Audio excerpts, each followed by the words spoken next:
to have here with us the Foreign Minister of Germany, and I welcome you on your first visit to Pakistan as Foreign Minister. Pakistan and Germany enjoy a long-standing, cordial relationship marked by mutual respect and close cooperation. We are partners within the EU context as well.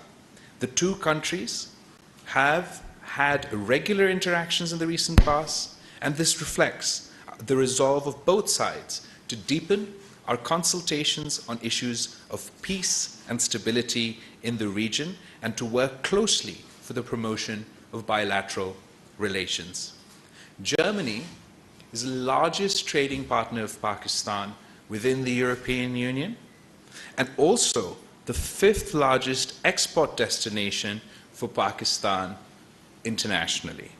Germany is one of the few countries with which Pakistan has a positive trade balance. Last year, Pakistan's exports to Germany stood at $2.5 billion, and imports from Germany were $1.3 billion.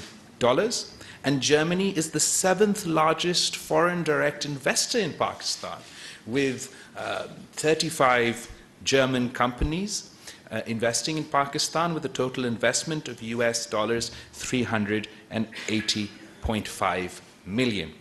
Foreign Minister Baerbock and I discussed our bilateral ties, which completed 70 years in 2021. We are pleased at the exchange of a number of ministerial level visits, which gives an opportunity to review bilateral cooperation, as well as exchange views on regional and global issues. We discussed ways to enhance our existing cooperation, particularly in the areas of trade and investment, climate change, defense, and people-to-people contact. We hope soon to inaugurate the Consulate General of Pakistan in Munich to facilitate our large Pakistani diaspora. We also had a detailed discussion on Afghanistan, emphasizing the grave humanitarian situation being faced by about 40 million Afghans. Pakistan's policy is clear. We support a peaceful and prosperous Afghanistan, contributing to stability and regional connectivity. It is our hope that the Afghan authorities would be responsive to the international community's expectations regarding inclusivity, respect for human rights for all Afghans, including women, and take effective actions against terrorism.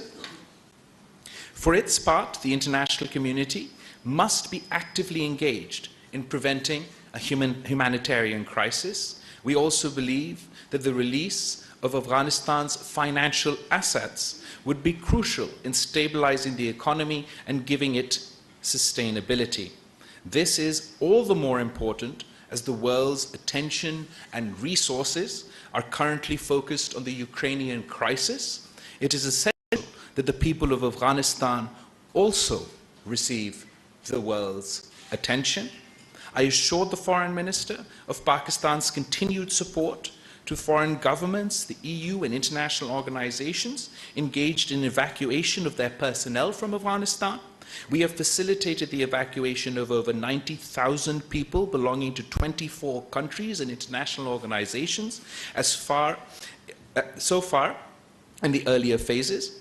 The ongoing conflict in the Ukraine was also discussed.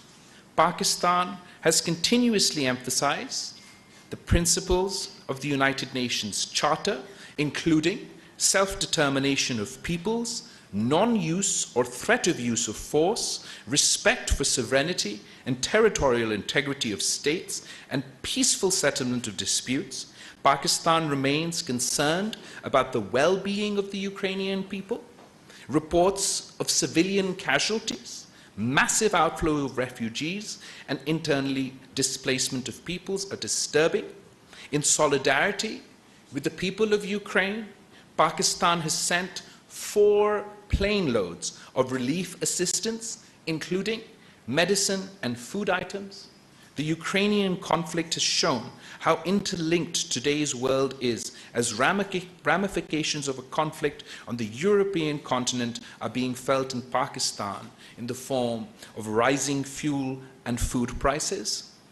Since the conflict started, we have been in regular contact with the leadership of Ukraine and Russia, as well as the European Union and other European partners, urging continued dialogue and diplomacy in the pursuit of peace. We once again emphasize the indispensability of the immediate cessation of hostilities and constructive engagement.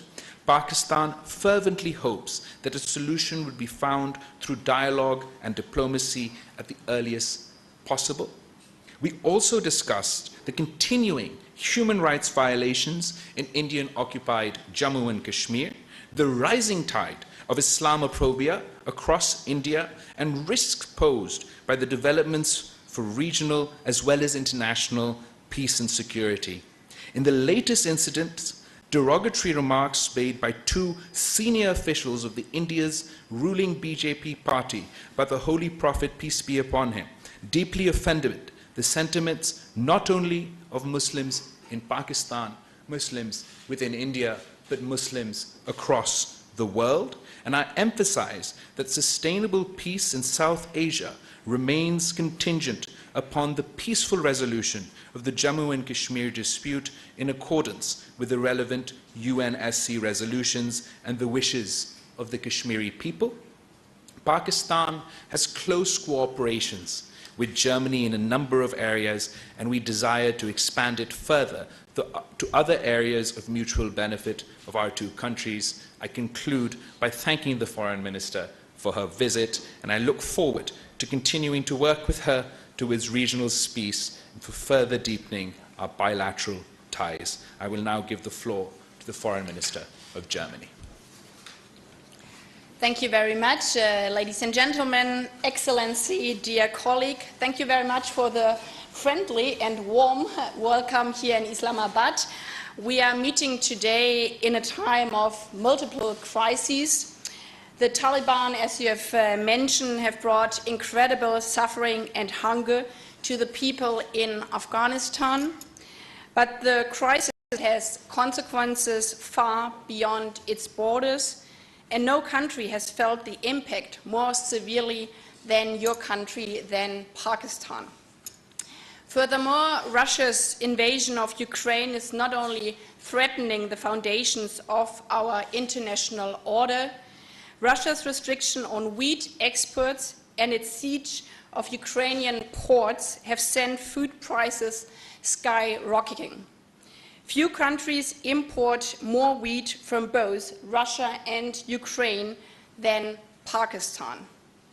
And the climate crisis is the biggest threat and the greatest challenge for humanity as a whole in the 21st century, and it is affecting our countries already. These crises mutually reinforce each other, and therefore we cannot deal with them separately, but we must tackle them all at the same time. We have to work together and support each other, and this is also why I'm here today. Today we discussed at length the situation in Afghanistan. Over the last years and decades, millions of people fled Afghanistan in search for a better and safer life. Successive governments and the Pakistani people have shown a big heart by selflessly welcoming these people inside your borders and by providing them with food, shelter, and a chance for a better future. I know that this was not always easy. It is an enormous task that Pakistan is shouldering on behalf of the whole international community, and it deserves our solidarity and support. I came here today to tell you we see your engagement, and Germany remains committed to continuing our support for Pakistani host communities along with people who had to flee Afghanistan. We want to work together with your government, the Pakistani people, and our international partners to improve their living conditions and provide access to education and decent health care. When we look across the border, the situation is dire, and as you have mentioned, the Taliban are leading the country into a downfall. Parents do not know how to feed their children. Girls are deprived of their right to education. Women are almost excluded from participation in public life. Dissenting voices are brutally suppressed. The economy is grinding to a halt. The international community must stand united and together tell the Taliban loud and clear, you are heading in the wrong direction.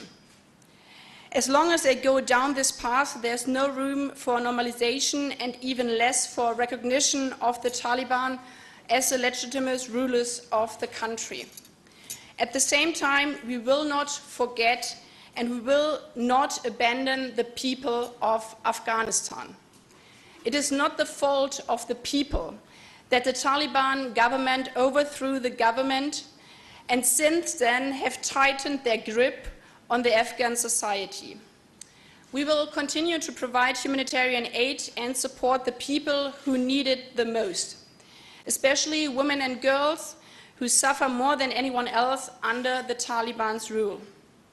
And there's another important personal concern to me. Afghans who have worked for German institutions or committed themselves to the democratic cause and human rights deserve our protection. Pakistan has been our closest and most reliable partner in this regard. Through our close cooperation over the last months, more than 14,000 Afghans who are particularly at risk could travel via Pakistan to Germany to start a new life in safety and without fear. So most of all, I'm here to say thank you. Thank you to Pakistan, thank you to the Pakistani people. We are really grateful for all the support you have given us. I very much hope that we will continue our successful cooperation and find ways to help those still remaining in their difficult situation. These past months have shown how much we can achieve when we work together, and I hope we can apply this to other areas and deepen and strengthen our bilateral relations. As I said in the beginning, we cannot deal with the different crises separately. They are interlinked and we have to work together. Russia's war of aggression sets a dangerous precedent, not only for Europe, but for the whole world. Our world will be a much more dangerous place if the law of the strongest applies and not international law. Therefore, we all must stand by Ukraine and defend its territorial integrity and sovereignty with words and actions. When it comes to the climate crisis, we are all living in the same house and the roof is already on fire. We are running out of time and have now to act. Both of our still relatively new governments have made this topic a priority. And I hope that Pakistan, as G77 chair, will participate at the Petersburg Climate Dialogue, which we are co-hosting with Egypt in July in Berlin. Last year, Germany and Pakistan established a joint climate and energy partnership. We want to build on this partnership, move forward with the energy transition, and lift our bilateral climate cooperation to the next level. We also discussed opportunities for increased trade and investment between our countries, particularly in the field of renewable energy. I'm convinced that successful economic integration depends on common values and standards. That is why, with regard to EU trade preferences, full implementation of human rights commitments is crucial. I will also have the opportunity to discuss this with civil society representatives later today.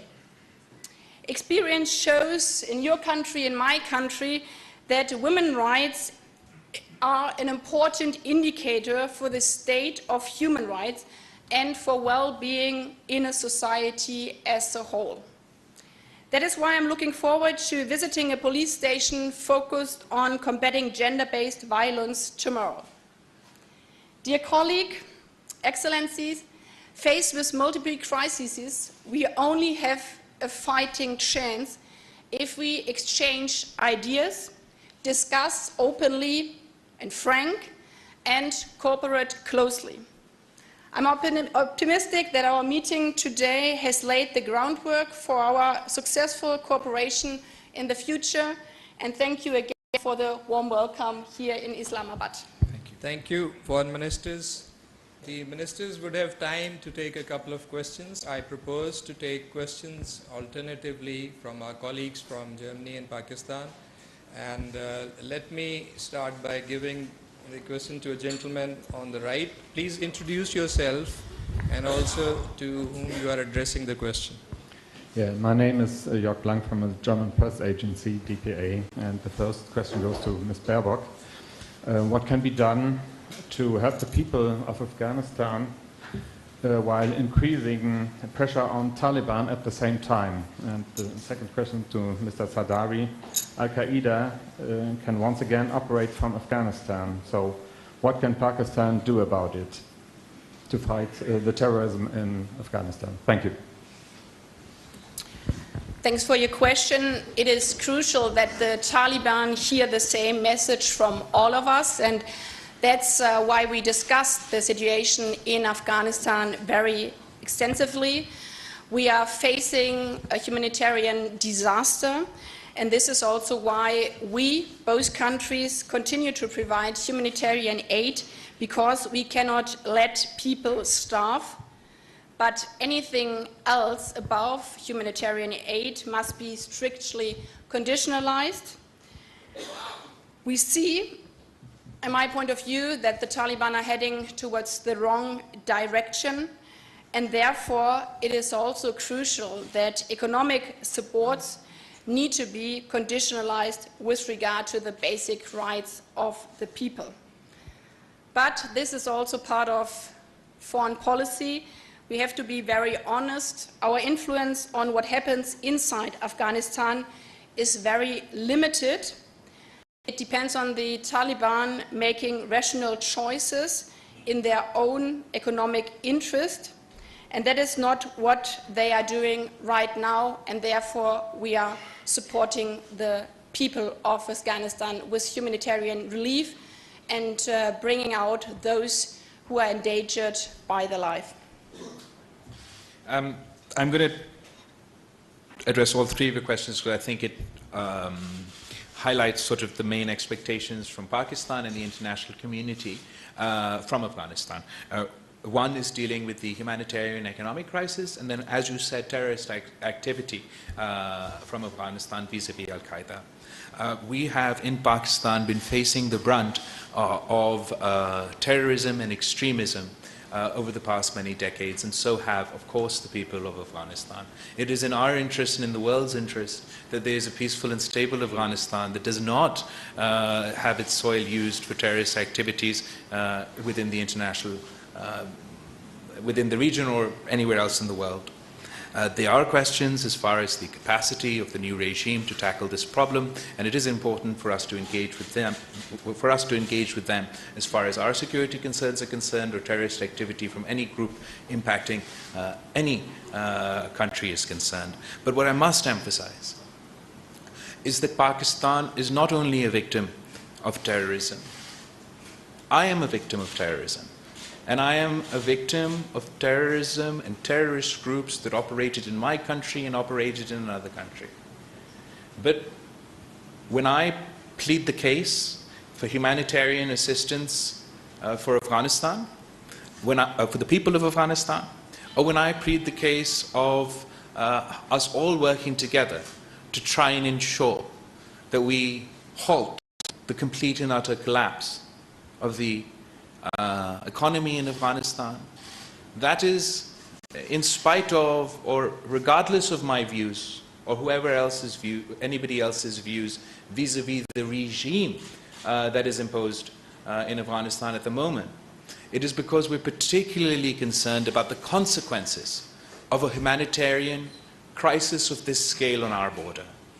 With the United Nations saying that 97% of the people of Afghanistan will descend below the poverty line, where the families in Afghanistan, through no fault of their own, are facing starvation, I believe we must work closely with the international community and with the Muslim world to help avert a humanitarian crisis and to help avert a total economic collapse, so that we can be in a better position to ensure that the Afghan regime lives up to the international commitments, so that we can create the environment that reduces and does not increase the chance of terrorist activity, and so that we can emphasize with the Afghan government, with the Afghan regime, that they must live up to their commitments to the international community. They must live up to their commitments to the people of Afghanistan, and that includes the women and children in Afghanistan. Thank you. Can we have a question from the back here, left side? Thank you very much. This is Shaukat Paracha from Aaj Television. My question to the young, dynamic, and the youngest Foreign Minister of Pakistan, His Excellency Bilawal Bhutto Zardari, is that it's heartening to note that you are reaching out to the major capitals and interacting with the world leaders. What has been their response in the policies that you are pursuing? Because every time there is something, the foreign policy is pointed out in one or the other way. And Honorable Foreign Minister of Germany, thank you very much for coming over. We are so excited that our director, one official, is wearing a dupatta containing the German flag. Right now, she's sitting over there. My question to you is, you repeatedly talked about the international law vis-a-vis Ukraine, but what is the applicability of the international law, humanitarian principles, in case of Kashmir? Why the global powers are silent? Why there is no voice about the rising Islamophobia in India, as you have seen the recent outrage in the entire Muslim world about the comments, whatever they have been made by the spokesperson of the ruling party? Why the word is silent? Thank you. Should I start with your... I'll start with your first question. Shukriya Paracha Sahab, thank you very much. I've only been in the this office for a little bit over a month now, but our priority in 3 words is engagement, engagement, engagement. We feel that if you don't talk with the world, if you don't engage the world, you can't put across Pakistan's view, you can't convince them, their societies, their leaders, their parliamentarians, their civil society. If Pakistan refuses to engage the world, then we must forget about being able to convince the world and achieve our objectives on a foreign policy front. Other than that, my priority is to focus on economic relations. We're working towards a pivot in Pakistan's diplomacy, towards economic diplomacy. We're encouraging a reset of our relationship with countries across the board, given the transition in government. And we're focusing on a more nuanced foreign policy, but our emphasis is trade over aid. Our emphasis is enhancing economic cooperation. As I mentioned earlier today, Germany and Pakistan's economic bilateral relations are great, but we want to get more out of our relationships. And the major priority for me as Foreign Minister of Pakistan is how can I ease the economic difficulties of my people.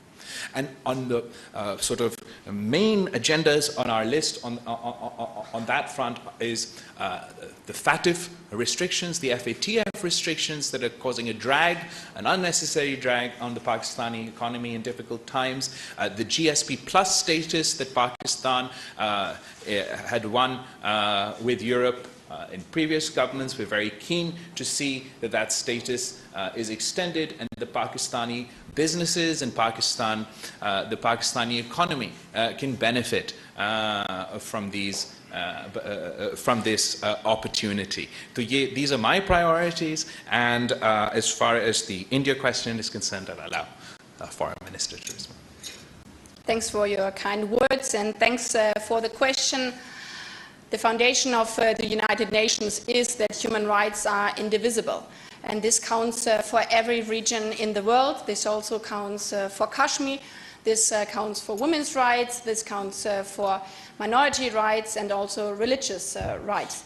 And therefore, we support the work of the United Nations, also with the situation in Kashmir, to ensure that all the human rights are being guaranteed within the different bodies of the United Nations. We are not part of the Security Council, as you know, but within the work also of the Human Rights Commission and of the Special Envoy. And we believe that a constructive approach from both sides and confidence-building measures are the only way forward to improve the relationships between Pakistan and India. The bilateral agreement to implement the ceasefire along the line of control last year was a positive step. We also discussed it in our talks earlier on. We believe that more steps should follow this line, and I think it's really a strength of different governments if there's a provocation that one doesn't react but really stands to its own and the international principles. Thank you. Can we have a question from the lady here in the middle? Hello, Daniela Fates from the newspaper network Redaktionsnetzwerk Deutschland. I want to address the topic of Afghan refugees. There's still a couple of thousand refugees officially eligible for coming to Germany. Did you agree on a way and on a time when these people can come to Germany, and how is Pakistan helping with that? Could they all be transferred, by example, through Pakistan? And also, sir, what do you expect in exchange from Germany for helping in this issue? And Ms. Baerbock, humanitarian organizations do criticize that the conditions for being able to come to Germany for Afghans are too strict, are too narrow. Is there any? Are there any plans to widen these possibilities? And one last question, if I may, as you addressed the Ukraine war, and I didn't quite understand what you were saying. Is Pakistan now condemning Russia's attack on Ukraine? And do you ask Russia to withdraw its troops? Thank you for your questions. I'll start with the Afghan refugees. Pakistan has a long history in hosting Afghan refugees and helping with the refugee crisis as a fallout of the first conflict. And unfortunately, the threat of a major refugee fallout not only for Pakistan but for the international community if the humanitarian and economic crisis increases is extremely grave. We've been from day one, from before the fall of Kabul, after the fall of Kabul, and up until this point, we're working with many countries within the EU, the international community, and anyone and everyone really who are working around the clock to either get their citizens or those who worked with them to their countries. And we're hoping that the third phase of our for these transit refugees from Afghanistan to Germany will happen very, very soon. And at the moment, as we speak, I believe that there's something, there's a procedural, the summary on this issue is being circulated in our cabinet, so it should be only a matter of time that we can move forward on the third phase of the transit Afghan refugees. As far as what Pakistan expects in exchange, we expect nothing. In exchange from the EU or Germany, we're doing this on the basis of what we feel is our responsibility to the international community and to the people in Afghanistan who faced a whole host of issues, and we want to do whatever we can to mitigate their difficulties. What I would say to the German media, to the German people, to the European people, is to remember to stand, recall, and highlight the fact that Pakistan not only now is playing an outsized role as far as mitigating the humanitarian crisis in Afghanistan, despite our own economic foes. We are going above and beyond to help everybody with their refugee or sort of the transit refugees, and this is the face of Pakistan, a modern Muslim nation playing a responsible role on the world stage. And don't see Pakistan in the way that perhaps these groups that we all have our own views on would sort of, that the impression or the perception that Pakistan has in the international media is often colored by the activities of these groups rather than the activities of the people of Pakistan. As far as Ukraine is concerned, Pakistan has not changed its position. Pakistan has a nuanced position. We don't want to get dragged into any conflict, but we are steadfast in our support for the United Nations resolutions. We are all part of the United Nations, and it is in Pakistan's interest. It is in our interest, as a small country, as a developing country, that international laws are followed, that international institutions are followed, that international law is followed. But we don't want to be dragged in to any conflict, particularly given that we've just experienced decade after decade of conflict in Afghanistan. And the people in my country would like to share our experience with the people of Ukraine, the people of Russia, and the people of Europe, that ultimately all conflicts have to resolve through dialogue. And we hope that dialogue and diplomacy will be the tools that we use in pursuit of peace. Of course, one can't ignore the humanitarian crisis facing the people in Ukraine, the difficulties and the atrocities faced by the people of Ukraine.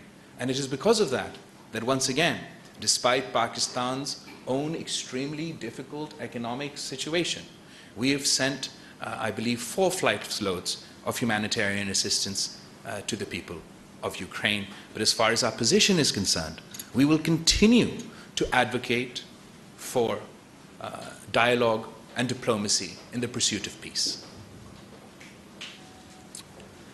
Coming back to the part addressed to myself, first of all, we really appreciate the support of Pakistan, as I've said before, especially as His Excellency has underlined that this is not a question of bargaining, but a question of humanitarian aid and supporting the citizens of Afghanistan. We have had a very good discussion today, and we received very positive signals that we can continue successfully with the cooperation we have had in the past. We had also restructured, as your question was addressed, we restructured our system, how we will make the transition time in Pakistan, but also in other countries, shorter, to ensure that Afghans will not stay in Pakistan longer than necessary. This is also a question of digitalized visas, and we organized everything that people can swiftly travel to Germany. So far, not a single person from our list transitioning through Pakistan failed to travel on to Germany, and we are continuing on this path. And as you have mentioned, NGOs, this was also a reason why a couple of NGOs joined me on my travel here to see how we can work closely together. This is also something new in the work of the Foreign Ministry together with Interior Ministry of Germany, that we have a very close relation with NGOs to help also on practical matters to enable to bring out not only the people most in danger who have worked for German institutions or who have faced, especially women and journalists and human rights defenders, with threats by their lives, to not only bring out them but also their family members in an unbureaucratic way. Thank you. I think the ministers have responded at length to questions. Maybe one last question from the back, Mr. Heather.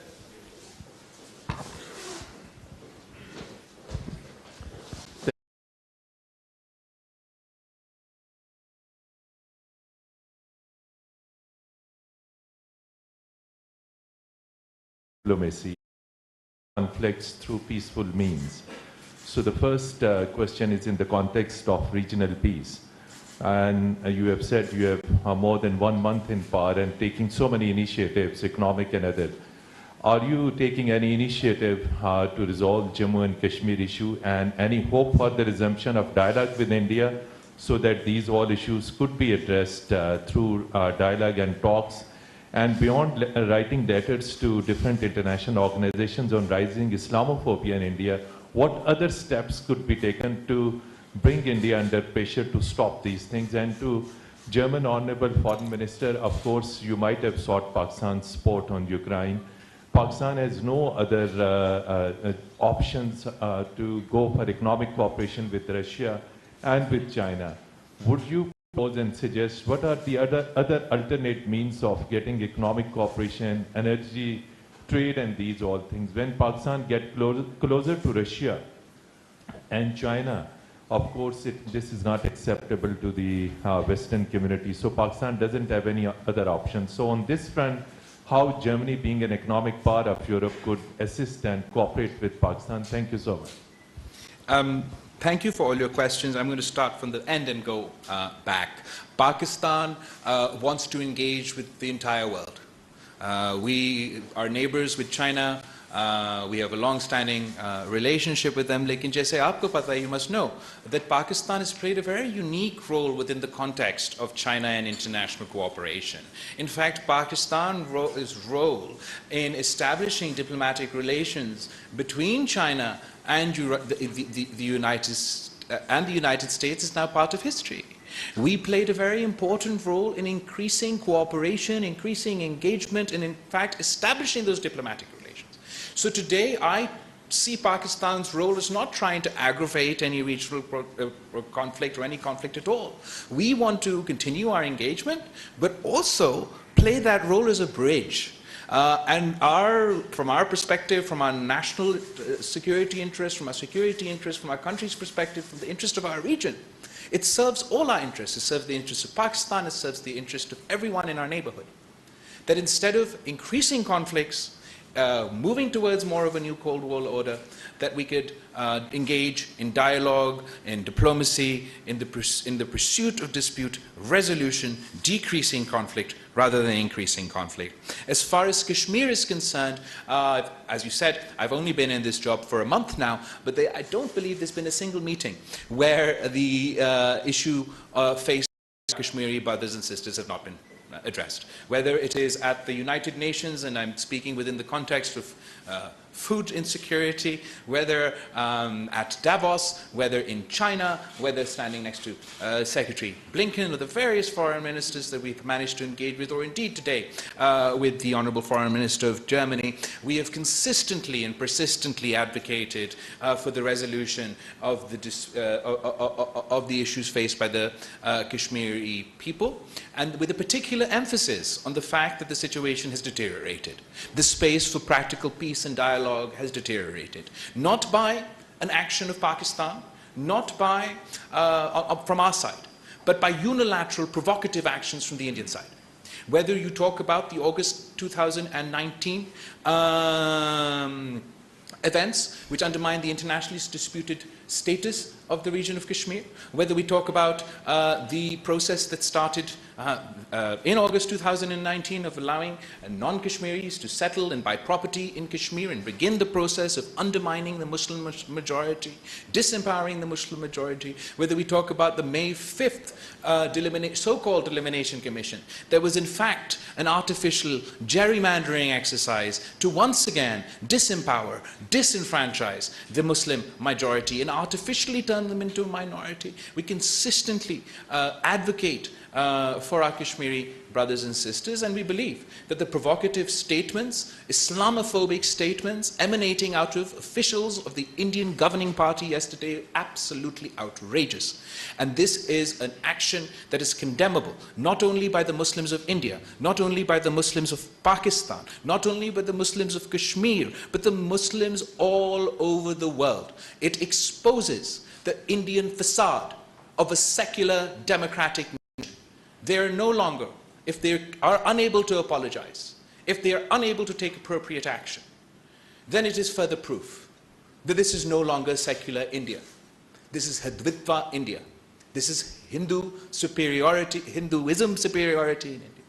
And that colors our diplomatic relations. For the people of Pakistan need peace with India. The people of Pakistan need peace with all our neighbors.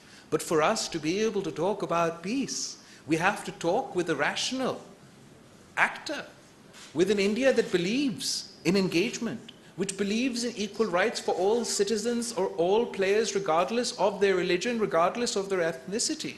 And if provocative statements such as yesterday, provocative actions such as August 2019 and May 5th continue to happen, then that space will continue to decrease. To the part of your question, in this situation, the whole world is facing the consequences of the Russian war, because it's a hybrid war. It's not only a war by bombs and tanks which are being thrown and which are invading Ukraine, with many, many people dying every day. It's a hybrid war which is also being led by a corn war, by a war of disinformation around the world, and therefore I would like to make very clear that there's not a single sanction on nutrition, on health, or on corn. The opposite. There are only sanctions which hit the system of the Russian regime, and therefore I also personally, as a chair of G7, are doing everything to counter the effects which, especially with regard to corn, hit countries like yours, especially because much of the grain and the corn comes from Ukraine and Russia. And therefore we are trying everything to bring out the corn of Ukraine, different ways via train, and also analyzing if there's an option of the port. But the most easiest way would be that Russia would stop the bombing and would stop shooting at Mariupol port, so the world could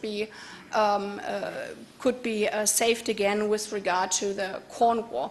We also see a responsibility of everybody who believes in international law to cooperate together with regard to energy prices, with regard to prices for food. That's why we increased our donations with regard to food towards the poorest countries in the world. This is why we are also looking how other countries can export corn right now. And this is also why I'm going next week to the Gulf states to see how we can work together on the big challenge of energy prices. But also here, as in other situations, if we have all the same message towards Russia, underlying that the easiest way to end this war in Ukraine, but also the consequences, would to end the breach of international law by bombing Ukraine. Thank you so much. Thank you for your cooperation. Thank you, everybody. Bahut shukriya aapka.